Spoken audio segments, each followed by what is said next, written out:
Календар с разкази, бележки под линия и разкази под линия. 3 книги на Александър Шпатов, които вече не можете да намерите по книжарниците. Можете обаче да ги намерите събрани и подобрени в новия му сборник Том 2.0.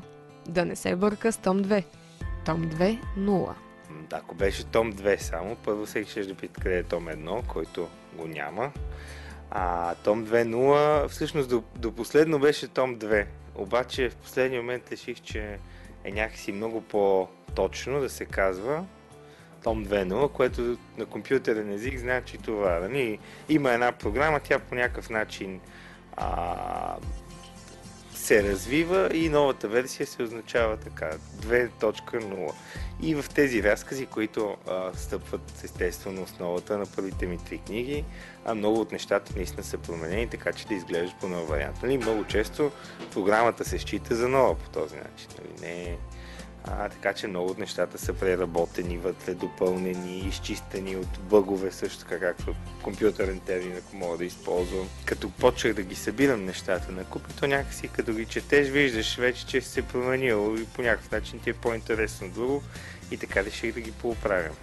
И бавно, то като почнеш веднъж няма спирка, някъде ми хрумваха идеи как да ги завършвам разказите. На друго место си мислих, че мога да сложа много удачна бележка под линия, да речем, или просто да променя някакви неща в самия текст, защото в момента с усета, който имам, и с книгите, които съм прочел вече много повече през последните години, някакси по-ми става ясно къде изречението звучи хубаво и къде е още ръждиво, да кажем, или недоудялкано.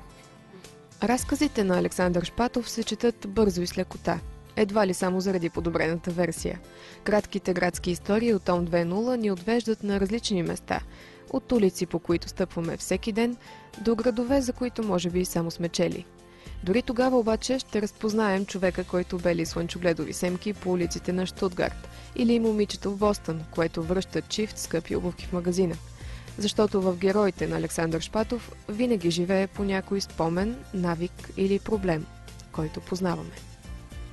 Участвах в една дискусия преди вече не знам колко години, може би 6, дали трябва да се маха Славейков или не. И аз, по принцип, мястото в сегашния вид, особено въобще не го харесвам. Смятам, че не показва отношението към книгите, което книгите заслужават. С кашоните от банани. Една журналистка беше чела разказа и ме покани като такова странично мнение. От другата страна беше общината, която тогава се говореше, че ще маха сергиите и хората от сергиите. И аз застанах така отстрани уж, но се оказа, че от общината не дойде никой. И аз бях човека, който казваше на хората, които с това си изкарат в хляба, нали, трябва да се махнете от тук. След интервюто един човек тръгна да ме бие, защото очакваше, че наистина след това интервю Славейков ще бъде закрит. Вече 6 години по-късно Славейков си седи все още в същия вид, същите кашони от банани, както е в разказа. И разказа за това, между другото, почти не е пипан. Освен площад Славейков, обаче, слава богу, се появяват и нови места за четене в много по-различен вид, като това, на което сме в момента. За месеците, които изминаха, какво може да ни споделиш? Развива ли се то по начина, по който си представил и си мечтал, че ще се развива? Ние сме в момента тук да се топлим, защото е доста студено навън. Освен място за топлене, със сигурност читалнята се превърна и в едно място, където хората наистина идват, за да намерят хубава книга за четене. Имаме вече страшно много читатели с карти. Призовавам, разбира се, всеки, който гледа предаването и му е интересно и има път насам и освен, че иска да се стопля, иска да прочете нещо хубаво, да дойде и да се запише в читалната. Това с няколко месеца въобще нищо не четях, само пренасяхме книги и оправяхме това пространство, след което седнах, поправях си разказите, пак почти нищо не четях. През цялото това време съм си набелязал стотици книги от тези тук, които са хубави и стават да четат. Така че в момента съм седнал и чета книги, въобще не се занимавам с писане. Иначе, нали, все в един момент ще дойде момент и записах. Мисля, че ще е проблем.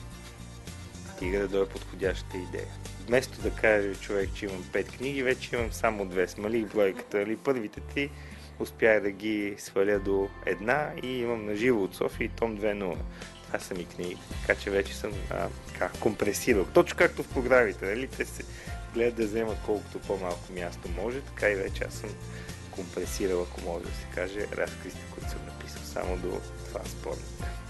Ние обаче знаем, че в изкуството по-малко често означава повече, точно както в страниците на Том 2.0.